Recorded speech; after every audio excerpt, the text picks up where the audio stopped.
Hey everyone, and welcome back to another video. And in this video, I'm going to show you how to send stars on Facebook. Now, you might want to learn how to send stars on Facebook if you enjoy supporting your favorite content creators. Sending stars is a way to show appreciation and provide monetary support to creators during their live streams or on-demand videos.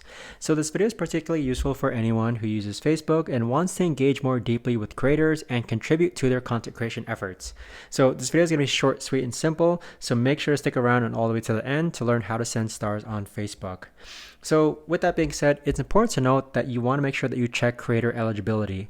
Not all creators have these star features enabled, so look for the star icon next to the write a comment icon in case to actually know how to see if they actually allow stars. So here I'm on Facebook, and if I go ahead and click on the comment icon here, you'll see that I don't really see an icon to actually go ahead and click on stars. But if I go on to this next one under feed it, if I click on comment, you can see that there's now a star icon. So next, if I click on the star icon, you can either pre-purchase stars in advance, or you could actually currently add stars now. So here you can see a variety of different icons that you can send via stars. And again, this creator earns money when you send them gifts. So these gifts are purchased using stars.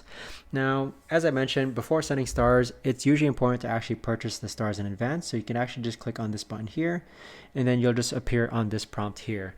So on this window, you'll see all the different ways that you could actually purchase stars in different tiers. 99 cents is 45 stars, all the way up to $100 being 6,400 stars.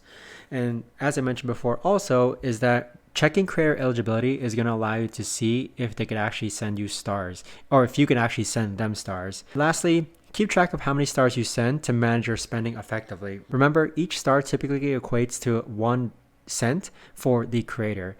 So that is how to actually go ahead and send stars. If you know of a better or easier way to actually do this, let me know in the comments down below. Thanks so much for watching, everyone, and I'll see you guys all in the next video.